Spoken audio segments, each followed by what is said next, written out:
The Magic of Scheherazade. 5 chapters of magic and mystery over 750 dazzling screens.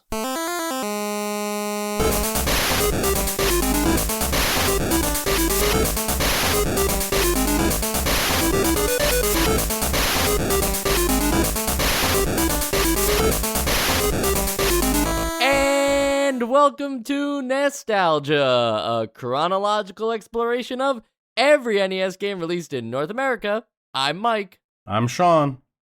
And I'm Joe.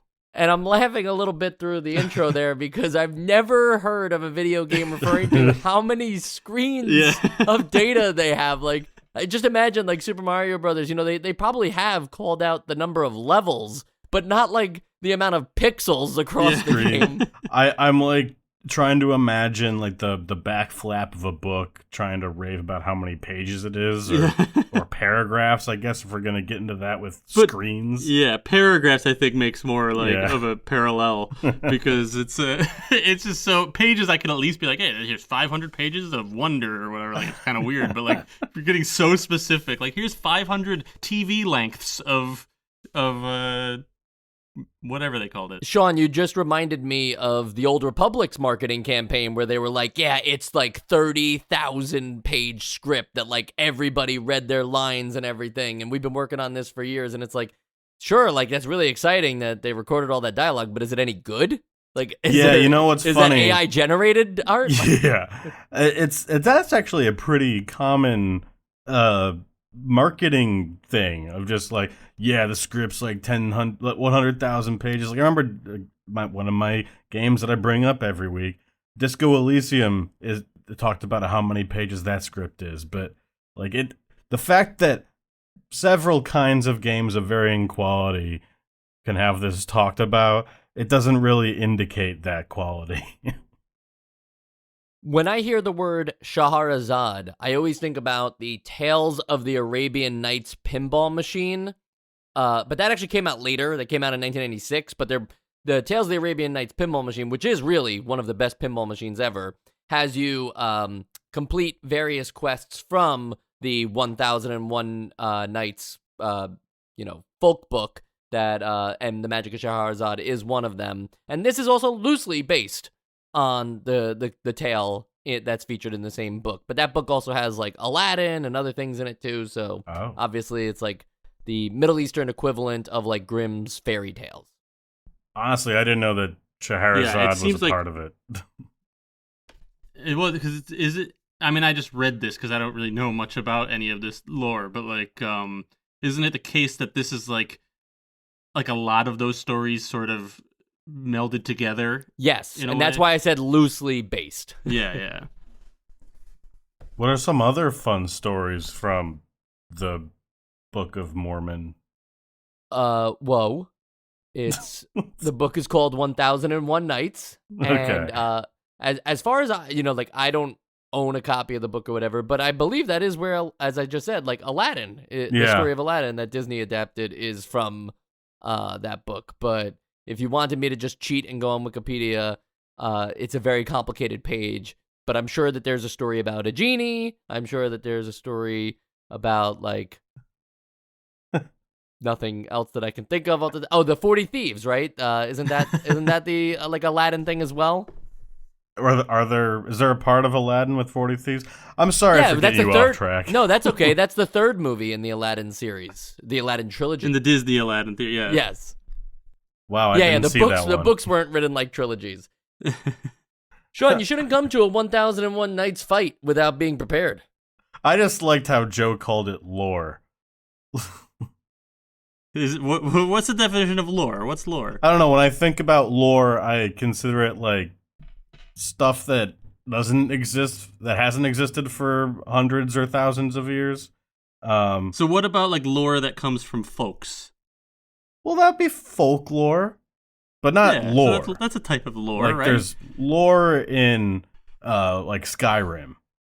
There's folklore. So in lore cultures. has to be new, and folklore is ancient. That's how I see old. it. Yeah. Interesting. I don't know enough to argue.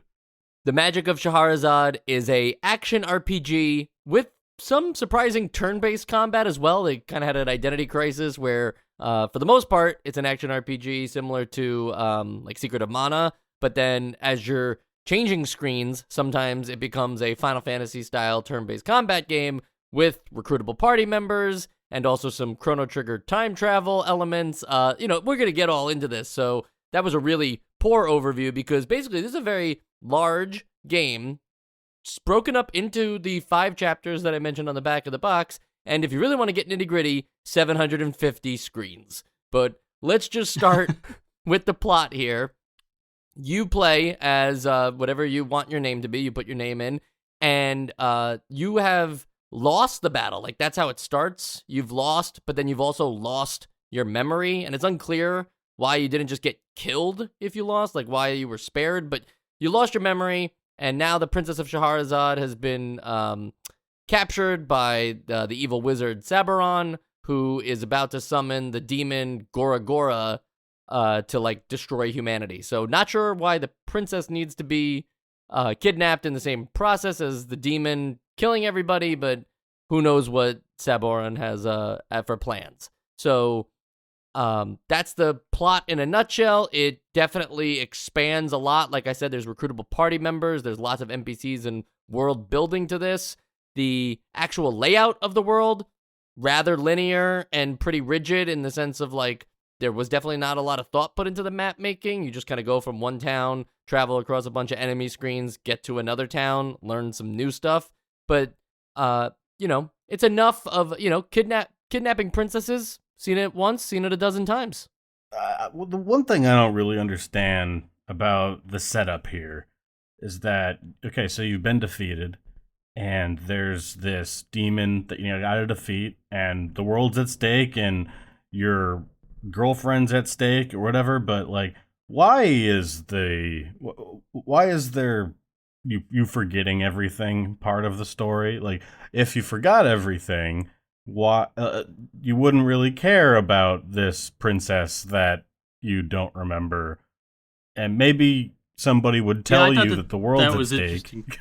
I thought that was interesting too. I thought that to me it felt. I mean, maybe that's also part of the lore. I'm going to stick with lore of this, but also, like, if I'm just thinking of it as, like, a writer wrote this for this game, I'm not sure if that's true or not.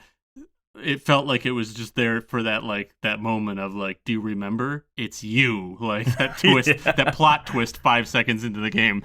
But it did feel like unnecessary part of the plot, unless it is part of the lore. And in today's games, that would be saved for, like, the midpoint of the video game where it's revealed You've already lost. Here, it's done right at the start, and I agree, Sean, it's a little confusing because then you already know that you lost, so it's not a surprise to you, but the loss of your player's memory just makes it so that likely all the spells and stuff that he knew are forgotten, but more so that he can have people explain the world to you because you don't know those parts, you just know that you lost, so now it's like a construct that way. My biggest hang up, though, and this is most egregious right at the beginning of the game, is why give choices to the player character, you, if they aren't going to be accepted? A lot of times in the beginning of this game, you can choose to say that you don't want to do stuff. Yeah. And they just keep saying the same thing until you say yes. And this happened in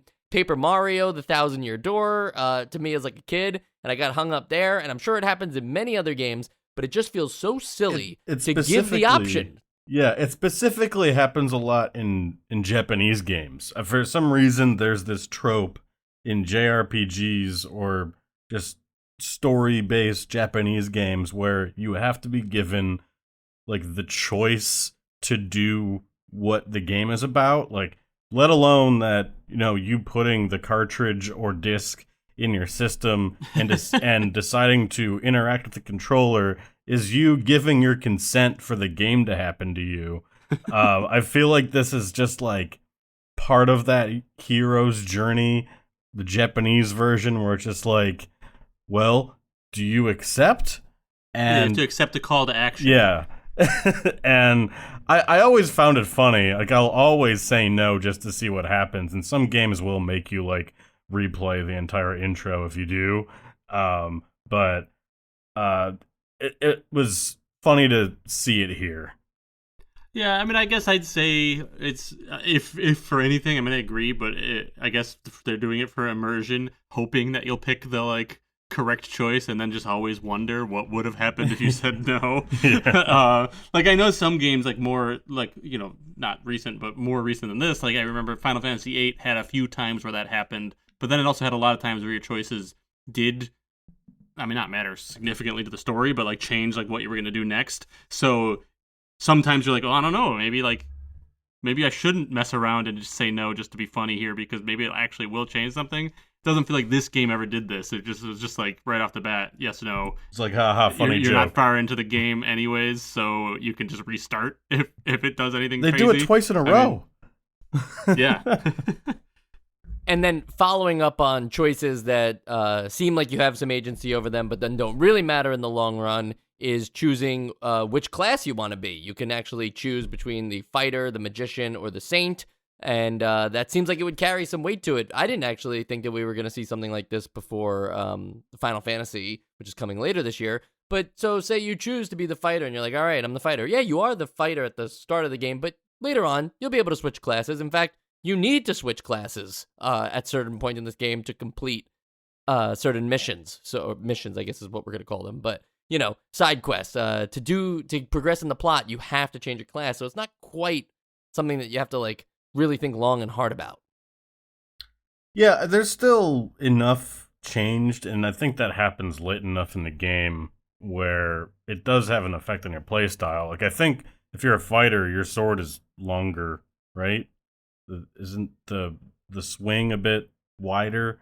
Yeah, each class differs in its in the weapon that it uses. So the sword is a little better for the fighter, but also like the abilities you get to. So even if you're not I'm not pretending like you're just changing after each town or whatever. So you are right that there is at least it's a little bit more of an impactful decision than saying no to something that only allows yes. Yeah, I think of it more in the sort of Soulsborne way of like the stats are so low like when you start that the deciding which class you're going to be is really only going to change your early game. Yeah, so the fighter, has the longer sword, whereas the magician, I guess, uses a dagger. But then obviously the magician has access to more powerful rods that the fighter doesn't have access to. And the saint, since that's not a usual class that we see, I guess the saint equivalent. What would the saint equivalent be for like Final Fantasy games? Well, what is the saint? I only played as the magician, so I'm not even sure what the difference is. They can exclusively utilize certain items, so they have like they have these boots that prevent damage when you're like walking on spikes and stuff like that. So yeah, I guess that's like a cool feature, but it feels more like an item class. Yeah. I did appreciate the little taste of immersion, I guess, where if you do play as the saint, you are barred from gambling. Really? Because a saint wouldn't gamble. But why would a magician be allowed to enter a casino? That's true. That's true. A magician should just win every time. Well, magicians are degenerates and have no morality, so I'm sure that, most people in casinos fancy themselves magicians.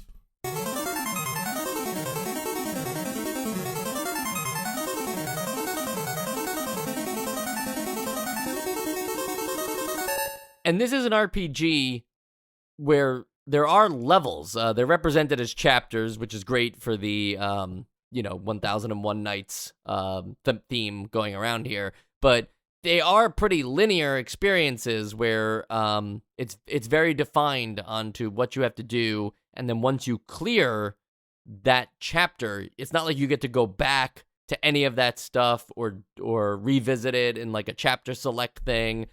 This is very much the kind of experience that there are, there's missable items, but not story missable items, which is great because you don't, we've played games where sometimes you find out 20 minutes later that you missed something that now you have to restart the game.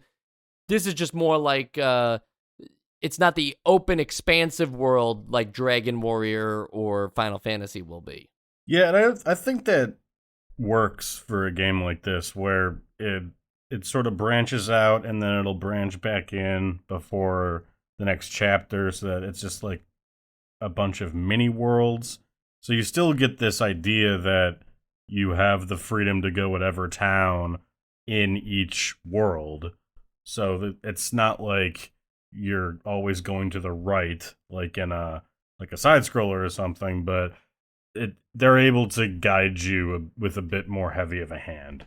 Yeah, I think it's also significant based on something I'm sure we'll talk about at some point here, but there's this time travel element to each, well, I'm assuming to each world. I didn't actually get to every world, but there's this time door where you go to like some past version of the same world, and I think that first of all adds a lot of like content without making like the map actually bigger, and makes it like a little more enjoyable to re-explore the same place in a different time period and like see the differences and what you can change and what's different. You know, it feels more like it's designed to be these small experiences so then you can compare. Yeah, and the time gates, as they're called, it's pretty surprising to see. I thought like Chrono Trigger came up with that idea of like doing stuff in the past that affects the future and stuff, and like, you know, clearly that's just me being uneducated here, but I like that, you know, it's not just the past, you can go to the future too. I don't know if you knew that, Joe. But what you do, like, so for instance, the most apparent one is that, because the game tells you about it the first time before you go to the past, that if you plant a seed here, like they're mentioning in the present, like there's a way to plant the seed here. So when you go to the past, you go to the same screen, you plant the seed. When you come back to the present, now there's a tree there. Pretty cool, like, you know, good representation, very similar to Chrono Trigger, where like if you open a chest and then go in, if you open a chest in the past and then go back to the present, like the chest is already open, so you kind of spoiled the reward because it's already been opened. Whereas if you do it properly, you can open up the chest several times and get several different rewards. The novelty of the time travel, though, is a little less interesting here. One, because it's very forcibly done, where you have to, in order to progress, you have to like jump just to the past, do what you do in the past, go back to the present, so on and so forth. But also, the NPCs kind of seem to be aware of the time gates and the ability of time travel, and like explaining to the player, but also to you, the player, very clearly what to do with time travel. Like the character, they're like, Farouk was here 50 years ago. If you go there, you'll meet him. It's like, what the hell does that, like, you know, like, if you knew about time travel, like, why don't you go back in time and meet him? Like, what is that about? Yeah, I was very thrown off just by their use of there instead of like, yeah, if you were around back then you'd have seen him. It very much like everyone here is in on it but you, and why hasn't anybody else been time traveling? Like, it's weird. Yeah, I mean, and the time travel is very, like you said, very like story driven. It doesn't feel like it's a tool that you have that you can utilize in some unique and interesting way. It's like, no, this is when the story wants you to time travel. Like, you do it then. Everything is in place the way that it's supposed to be. You change something that you're supposed to change, and you leave. Not that, like, I was expecting, like, oh, an NES game is going to be, like... I mean, even Chrono Trigger, to some extent, has a lot of that, and then it has some other stuff that, like, is a little more... you have a little more agency with. But, like, yeah, I definitely wasn't expecting it to be more like that, but, yeah, I just don't want anyone to think, like, oh, my God, you can go back and, you know, you can go back and kill the bad guy as a baby? And, like, no, you can't do shit like that, but... And you only go like 500 years into the past, so why do the maps change so much between 500 years? Like, I'm not talking about like the placement of towns or even just like enemies or stuff. I'm talking about like the actual. You're talking about like a desert turning into a forest. Or, yeah, a desert turning into a forest, but also like not even. It's not one-to-one the same screens, so it's not even like if you remember where you were in the present when you go to the past, it'll be like the same layout, but oh, these things have changed. You won't really notice. Like, it's not like the screen to your right from the time gate is exactly the same in the past or in the present. It's like even the world itself like has these life-altering earthquakes that change the actual geography. Yeah, at least one is mentioned by like the townspeople. Like in the first world, it's like, oh, you know, it's really too bad that one city fell into the sea, and like, so I guess you could imagine that some cataclysm struck and changed the geography and the environment, but for it to be like everywhere with this kind of change, it's hard to believe. Yeah, and regardless of the story implications of that, it does feel like it's just such a missed opportunity, because there's something really cool about revisiting the exact same landscape with new stuff in it. Like, I know where I am, but now I want to see what it's like in the past. Like, oh, now I bet this guy's in this spot. But if it's not the same spot anymore, then it doesn't really feel like you've traveled to the past and you're looking at like a past version of it. It just feels like you're on a different map. I thought that sometimes it did it okay. Like with that sinking city, you can go back to, I think it's roughly where that sinking city is in the past. When you go there in the present, you can like go underwater and it's like a city of mermaids now. Yeah. Like, that's cool. But yeah, it is missing out on the opportunity to like make you go back in time or forward in time or whatever and be like, oh, I know this map. I just don't know what I'm going to run into now. Right. And it's a pretty, we were saying that these are level-based missions and stuff, but it's a pretty expansive game just in terms of what you'll do in the levels and what you'll find and what you need to be doing. So the manual is very surprising because it's like 40-something pages, and it's pretty in-depth. It's not a strategy guide. It doesn't give you, like, maps or tell you, like, starting the game, here's what you need to do and stuff, but it really is a good lay of the land in terms of everything that you can do in this game. I don't know if you guys looked at that or not. It really is just an actual manual, very similar to like board games that give instructions about like every single thing that you can do, and then you're like, well, maybe we need to play the game a little bit to understand the rules. That happens to me a lot in board games. It's very similar with this. How did you guys make just getting around and figuring out what to do in the game? Was it something where the NPCs were very helpful in giving fetch quests that were very obvious about your next steps, or did you find any obtuseness to it? I think so. Usually, I will read the manual before I play these games. It's kind of rare when I don't do it. This time, I took a look at it, saw the length, skimmed the first few pages, and was just like, I can't.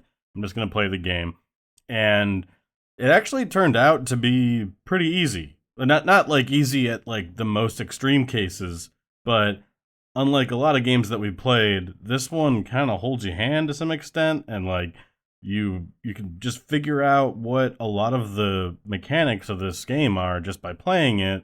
And like for example, when you enter a screen with a hidden door, your cat will just say like, "Hey, use that thing," and something will happen. Yeah.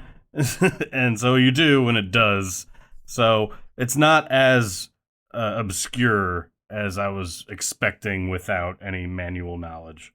Yeah, I noticed that too. I mean, I would say that it does fall somewhere in the middle of like the best and worst cases of this that we've had so far, where like there were times where I didn't know what to do, and then there were other times where, I mean, gratefully, what was that cat lady's name? Caronia or Coronia? Coronia, yeah.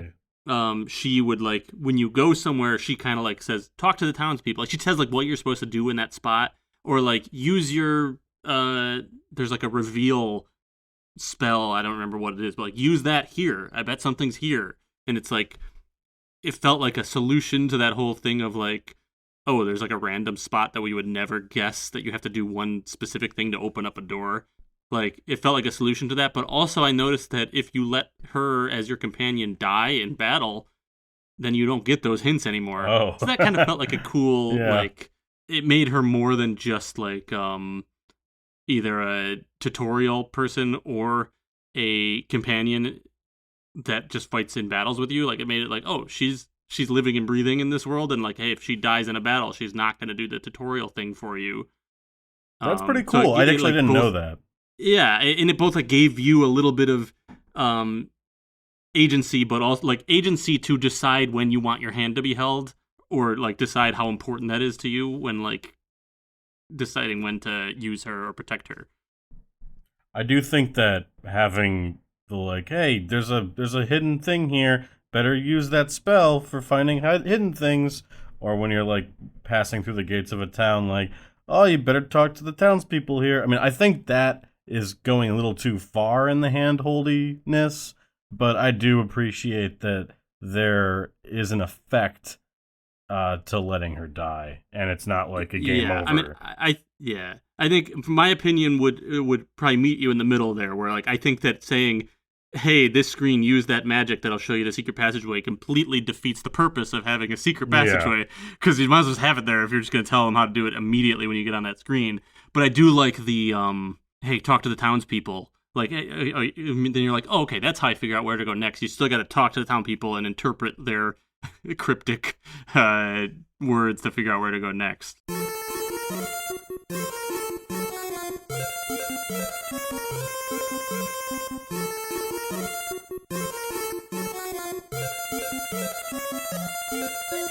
And Coronia is one of your many allies that you can have in this game. Those are the recruitable party members, and they're only accessible during the turn-based combat. During the action RPG combat, it's just you, the player character, on the screen, and it's top-down, Legend of Zelda style. You swing your sword or use your rod and fight these fight the enemies on screen. They randomly spawn in on the particular screen that you're on, or they don't. It's not guaranteed, so you can just kind of keep shuffling back and forth between. And then when you deal with all of them, they don't just continuously spawn. That's it for that, and then you have to continue to move on. Interestingly, though, just for the like ARPG portion of the game, I found it to be like, I don't want to say like too simple or whatever, but compared to the turn-based combat, which gives a lot more options, it has like formations and party members and supplies that you can give to your allies before the battle begins. It just felt like really two separate experiences, where the turn-based one maybe should have been saved for not just random screen switches and more for like big impactful battles, and that the action role-playing probably could have just kept the majority of the game. Yeah, this is where my tone's gonna shift, because they have designed two battle systems here, the active and the turn-based, that both feel like afterthoughts. Like, there's some interesting things going on in both. Like, in the turn-based, like, you can hire mercenaries that sort of act as meat shields / sort of auxiliary attackers. You have access to any arrangement of the companions that you've met across the way, each of which have different spells. But on the other hand, like the fighting is just, it's so simplistic, and it's missing some very key features just to like make it make sense in any way. Like in the turn-based portion, you cannot select your target.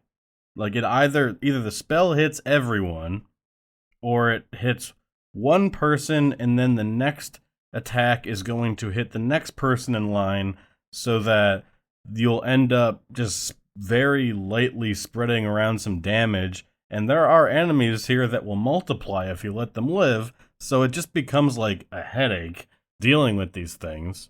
And when it comes to the action RPG, action, there are only so many different varieties of enemy, at least in terms of function. And while I think it's cool that, you know, even with your sword, if you time it right, you can like dodge projectiles, like there really isn't much going on there either. So yeah, to me, bottom line, they both feel underdeveloped.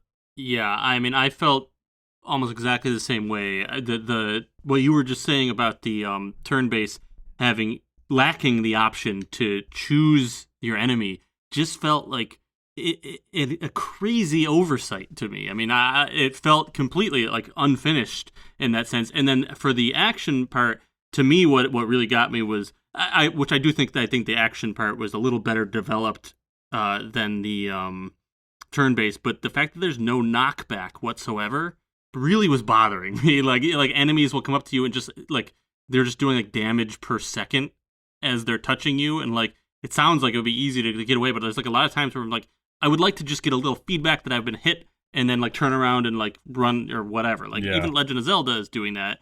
I mean, I guess in Japan this came out a lot closer to Legend of Zelda, but than it did in the US. But but still, I just felt that both of them, it felt like it was biting off more than it could chew. And I I'm interested in the idea. I'm not sure that I fully am behind the fact that that I could see this turn-based and action working together for me, but I'm interested in a game really polishing both those things together. But this game in particular, I feel like would have just benefited from focusing on one. Yeah, I remember specifically during a couple play sessions, the action sequences are very simple, like we said, but at least it's fast paced and it's very fast to react to you. Like the controls are at least tight in these scenarios, and so you can sort of be in and out of an engagement in 30 to 40 seconds. But when you fall into these random encounter where you're going into the turn-based mode, they drag, or they can drag, because there could be a dozen enemies on the screen.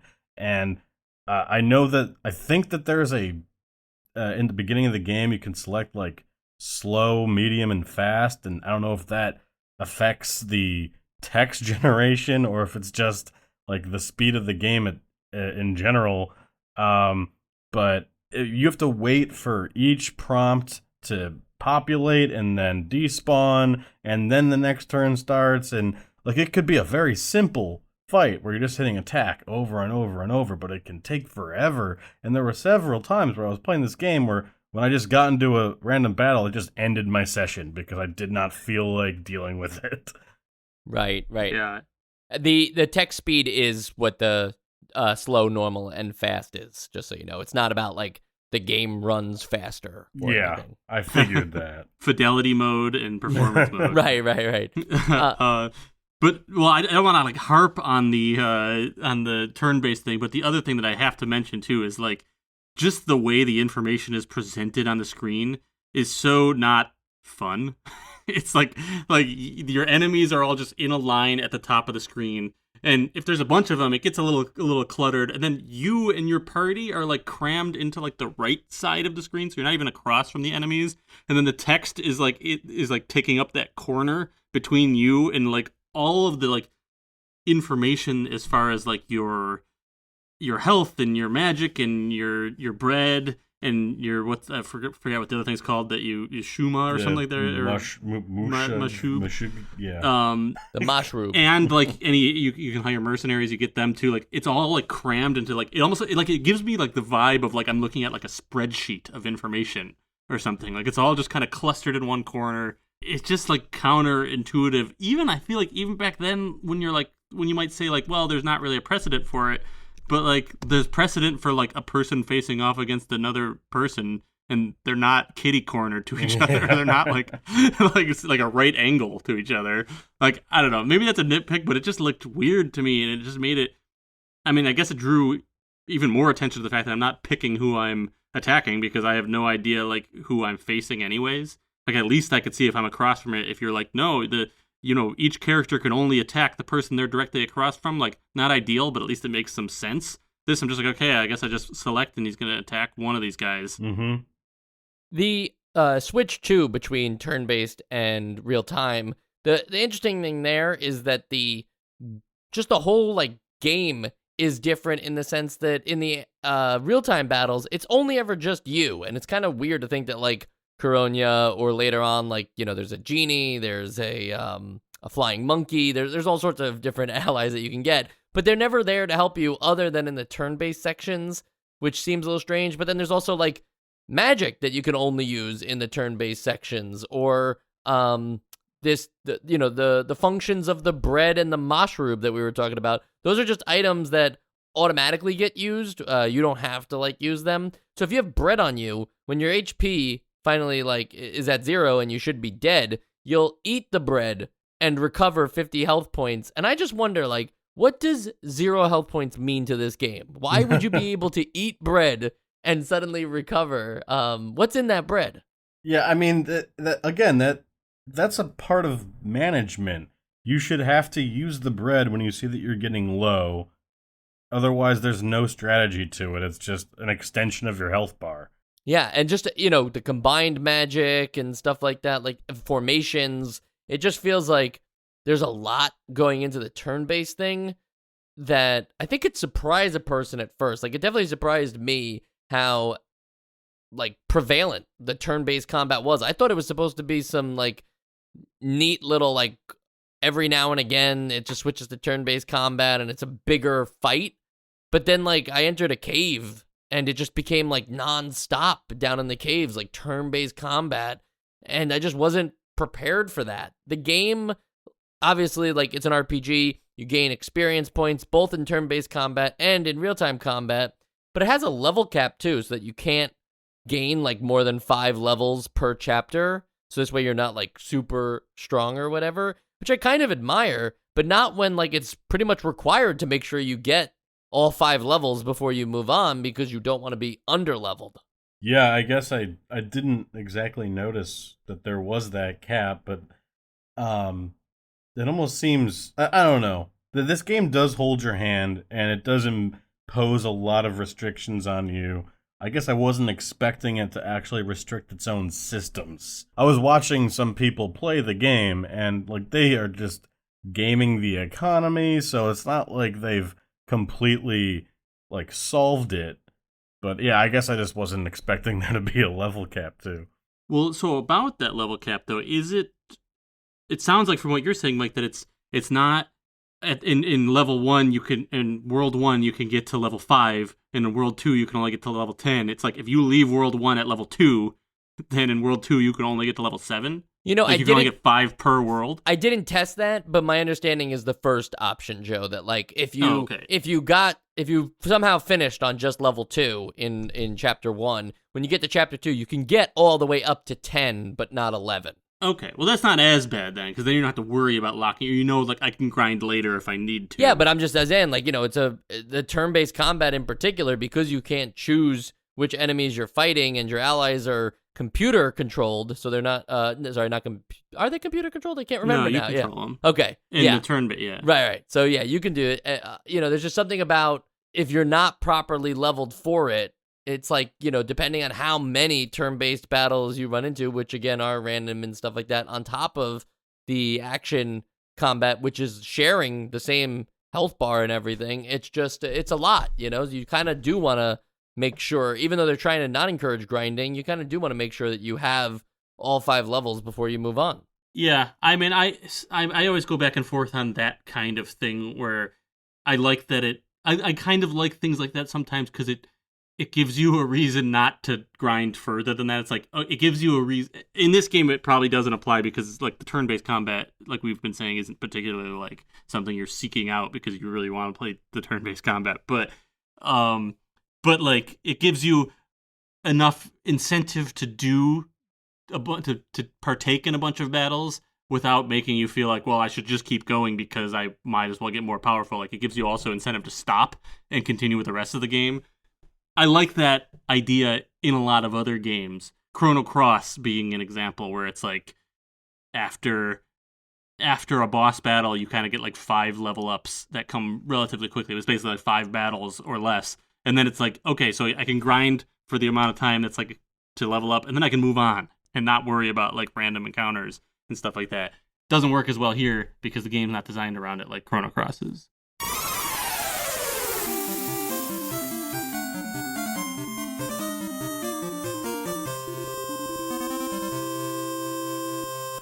Sean, you mentioned that you can gamble in some of the towns. There's a lot that you can do in these towns other than just talk to the NPCs.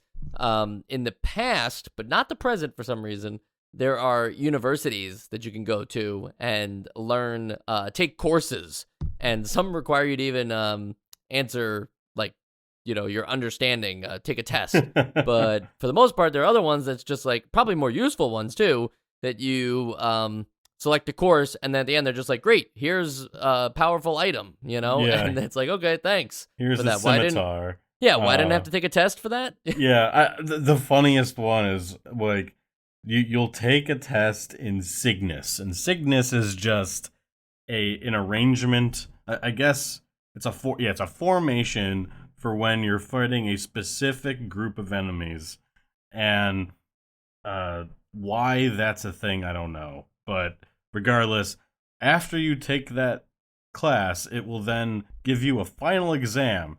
Like, which was the name of the formation that I just taught you? And then you have to select from Cygnus and then like 3 zodiac signs. And you select Cygnus, and they're like, great, you passed. You are now an expert at this formation. It's very weird. I don't know if it was supposed to be funny, because there is some humor in this game, but it otherwise struck me as just odd and super, like, almost insultingly simple. Yeah, it's there's not a lot of depth to it, but it's nice that like these towns aren't just here's where you save, here's where you heal, and then here's a bunch of NPCs walking throughout that have randomly nice information that will help you do the exact thing that you're looking to do. Like, I don't know about you guys, but like in my daily life, random people don't necessarily help me get things done in my day-to-day. Really? You don't? Sometimes when I was living in New York, I would stand on the corner of the street and be like, hey, can you help me find I lost baseball cards scattered throughout the city. Everyone you bring to me, I'll give you $1. Right. I just behave like an NPC. Yeah, I kind of want to just find like a fun fact to repeat to other people. Yeah. Like, the subway was founded between 3 different companies. It wasn't all one system. But it's got to be something that you think will come in handy in their day later. Like that they would be like, you might need that information later. Well, I was thinking maybe I'd just be one of the lore guys. Oh, okay, gotcha. Well, it's real life though, so folklore. Well, it's a game clearly taking on like the MTA or something. Yes. You fight you fight the MTA. Sean, you're like our degenerate gambler here. So how's the casino work in this game? It's roulette, but they're crooked, and the the dealer / person that throws the ball around the circle will just offer to fix the game for you. So I don't really know like what how gambly it is, 'cause I didn't do it often because I was like, that's weird. So I mean, if you know a dealer at a casino, maybe it's kind of like that. There's a lot of that in this game, though. Not just even the casino, and not just the idea that, like, everybody can be bought, but everybody can at least be bartered with. There's the shops that, like, all you have to do is just ask the guy for a better price, and he'll just like, give it to here you. you go. Yeah, I forgot about the discount button. You forget that you have to ask politely. Yeah. But there is risk. There is risk to that, because sometimes they just will not have it, and they'll get so angry and throw you out and just take 10 rupees from you. Oh, wow. So you abused it. No, I used it I used it at one place, and then I went somewhere else and tried it one time, and on the first try, he just got mad. Wow. Yeah, I remember I don't know if using it's RNG or... I think I used it on the same shop in 2 different time periods, so maybe that has something to do with it, but maybe I also just got lucky with the RNG. This conversation reminds me of the Infiltrator Show Me Your Papers discussion we were having the other week, where... It's just like, who knows what upsets these guys? Yeah. But also, like, who knows? In battle too, you can make peace with the enemies in the turn-based combat. At least you're able to offer paying the money that like a large sum of money, and then they'll go away. Maybe if they refuse the money, then you have to fight them. But I think it's funny that, I don't know, Middle Eastern culture or even just like what this game's getting at, but like everything has a price in this game. Everything can be bartered with. Everything can be adjusted. There are spells to just cast that automatically refill all of your items and all of your wallet. It's like, what? Like, a lot of this game can be broken if you just know the systems, I suppose. I also just like the idea that like a slug or something wants your money. It's also tender in Slugland. What do you guys think about the novelty of an Arabic video game? Because even today, like, we don't have that many Middle Eastern settings. I think about like the first Assassin's Creed game kind of had that, and there's Prince not like Prince of Persia. Yeah, I mean, like, those games are always great too. Like, we just talked about 2 great titles. I don't know how well the first Assassin's Creed game holds up today. I played it when it first came out, but there, it's surprising that like so many RPGs just have, I don't know, like Renaissance times, yeah, that or like standard Western European, yeah, medieval fantasy, times, right? Yeah, exactly. And so to see a different kind of setting and just a different kind of culture did give this a bit of a unique feel to it, because like they probably should have embraced it maybe even a little more and make the classes like more distinct to the setting. But I wasn't expecting this game to be like so large in scope and size. I was surprised too, and I thought it was it was a refreshing change, and I love that whatever, like that style, that like medieval Europe based style that we see all the time or whatever, but it was cool to see like this type of game in a different setting with like different, I mean, it's just a different aesthetic even, like it was kind of neat. Yeah, I have never been a fan of, or I mean, like, it doesn't bother me when games are like it, but I've never been a huge fan of the standard fantasy setting, like the Tolkien with orcs and goblins and elves and all that. But so yeah, any change in aesthetic I'm into, and while I think it should have gone farther, like you said, Mike, just having that as the baseline was a breath of fresh air. I think they could have done more, especially with the environments. I feel like there's more green space in this game than there is in the Arabian Peninsula.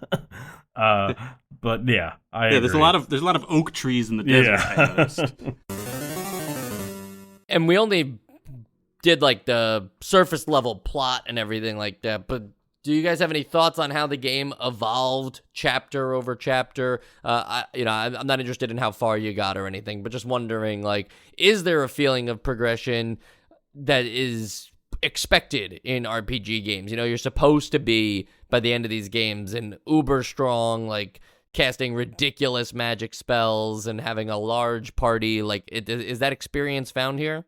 Well, I didn't get incredibly far in this game, but I did like that as you gather companions, when you're sort of traveling on the carpet, there is banter, and you get this feeling that you have sort of created a team that has interaction with each other, like they're in previous like RPGs that we played that have a party, or early, not so much on this podcast, but early RPGs that have a party. Like, it just seems like they go to work, they don't talk, they just fight together, and then you talk to the king and you take your next quest.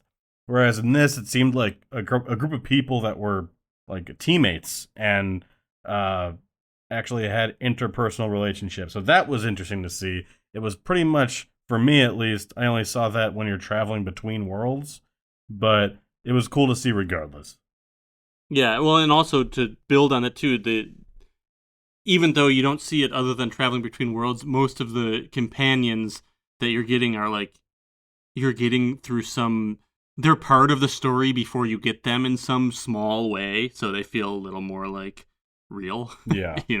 Than just like, yeah, here's your starting party or anything like that. Like, it's like, oh, you got to go find, I forget a lot of the names, like that first companion you find outside of Coronia, like, a lot of people are talking about him for a while. I'm like looking for him after a while. I'm like, I know he's important. Yes, yeah.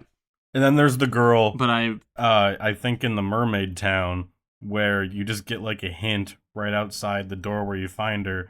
Like, somebody says like, she's cool, but she's also kind of a square. And then when you walk in there, she'll just out of nowhere ask, "Hey, would you ever ask a girl out at a hamburger shop?" Yeah. And you have to say no because you know that she doesn't know how to party, and then she'll come with you. So little things like that were cool. That's really not answering the question of like, oh, was there like a feeling of progression? I guess I'm just talking about like how the game unfolds in a way. But, I get it. And I would just say that, to argue a little bit back on the progression thing, I actually think that the game doesn't really go anywhere, and it's kind of surprising how much of this game, and it's mostly because of the ARPG side of things, the real-time combat. In a game that, like Legend of Zelda, you really do gain new items that are very useful that make fighting newer enemies more exciting and fun. And yes, the enemies are now harder, but you have new ways to deal with them. That doesn't quite happen in this game. You're just switching between projectiles and melee combat, and so are the enemies. There's not really a lot to it, and that is a bulk part of this game. So it's kind of funny if you just jump through a long play. It's amazing how similar most of the game looks from beginning to end, but also the whole layout of just the way that the world is built, where you start in a town, talk to everybody in that town. Coronia will still remind you, even towards the final chapter. Coronia will continue to remind you, talk to everybody in this town. You do all that, you explore a little bit, probably find some secrets along the way or whatever, but then you're just in the next town and you do the next thing and then go through the time gate. It's not as...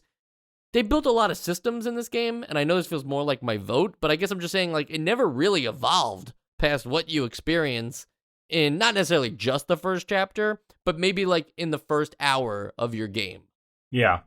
No, it all is, it's kind of, what's the word I'm looking for? Recursive. If you zoom out and you zoom in, it all looks the same because you're kind of doing the same routine everywhere you go. Yeah, I can see that. I mean, as far as your character's abilities, I feel, and again, I also didn't get, usually a game like this, I mean, I get a lot further than I did this time. I think this game just feels really long because of the, I mean, we haven't had a lot with the turn-based battles, and they take so long in this game.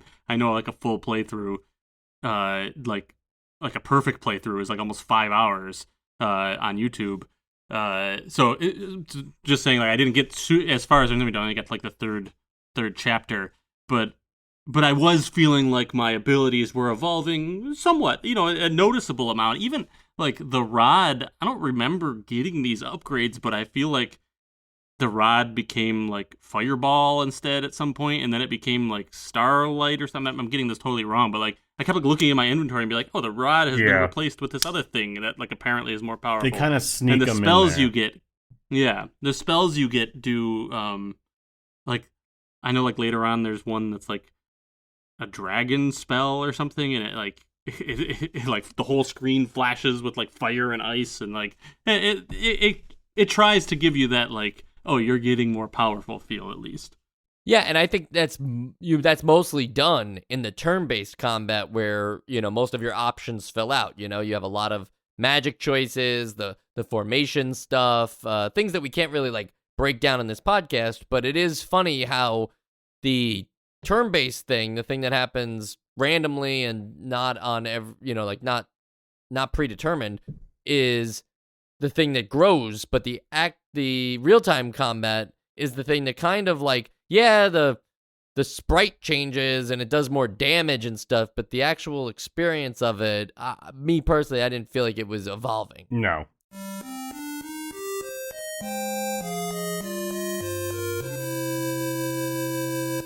On the sequels and spin-off side, it looked like we were going to have one, but I'm pretty sure this game never came out. You see, there was a sequel that Culture Brain, the developer, teased for first the NES, and years went by, and then it randomly showed up again as a listing for the Super Nintendo. And even as far as 1996, it was still being mentioned. As vaporware. Right, not even 1996, okay, we're gonna rework it for the N64 or whatever. It was still being no, it's gonna be a late Super Nintendo game, it's gonna have all these awesome features, but it never came out. Wow. I wonder what did it in. That's a shame. Yeah, because think about everything they could have expanded upon, and especially if they were still working on the game by 96, they would have seen what Final Fantasy and Dragon Quest and Chrono Trigger were able to do, and they could have taken all of those awesome systems but worked them into this unfamiliar setting.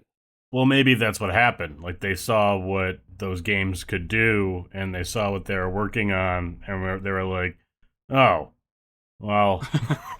That could be. Maybe we shouldn't. Yeah, I mean, I would have loved to see a Super Nintendo sequel to this if they could have pulled it off, though, because I do feel... I love this type of game. I mean, it's no secret, but I feel... This is more just from cultural awareness than necessarily all my personal experience, but some personal experience that the Super Nintendo really perfected this thing that I love about these, especially based on like what we've played in these early games on the Nintendo. Like, I would love to see what this could do on the Super Nintendo, where there are other games like Secret of Mana and Chrono Trigger and everything like that, where I'm like those feel like they've polished this formula that I already love so much that I in a way that like with a type of polish that I think that this series would definitely could benefit from. Interestingly enough, too, the game was going to be called the Magic of Scheherazade, the Prelude. So I wonder if you would have played the story before you get to the point where you lose, and maybe like, you know, the end of the game is like you use the time gates to appropriately win that time instead of losing and setting up the sequel. So it's kind of like erasing the events of the first game by doing it right the first time. That could be really cool. I like that plot element. I totally just came up with that based on the title, but I will take my money, Culture Brain. If you're out there, let's make something happen. Well, we have to make one more thing happen on this episode, and I don't think it's still, you know, it's still a toss-up. I don't think it's been decided, even though I said I kind of gave my vote.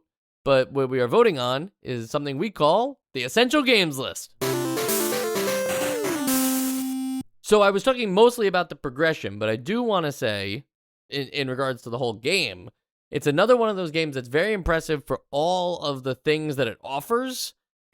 We talked about them, and we only like got to like the surface level of things. Like I feel that the game is owed at least a test, because this is the kind of game that is either like a hidden gem that not many people talk about, and you'll think it's great, or there's a reason why nobody's talking about it.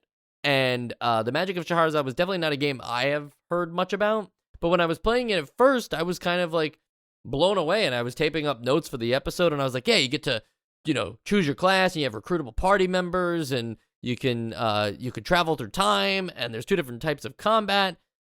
But the more and more you go through the game, like I was talking about in the progression section, that's where it starts to actually become less impressive, and you start realizing, like, yeah, those are really neat ideas and features, but they're not worth much if they're not working well. And for me, they weren't working well, and I don't think that this is it's not a terribly long game, it's not a terribly hard game, but it does make you, you know, with the limited time you have in today's world to play video games, it does make you question if you want to keep going on.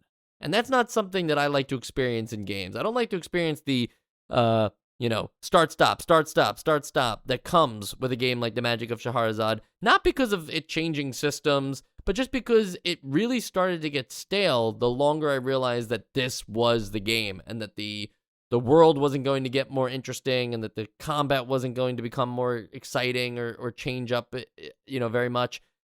They're offering a lot of great ideas here, but when they're not executing them well, it's not worth much. So no, it's not on the Essential Games list for me. What about you, Sean?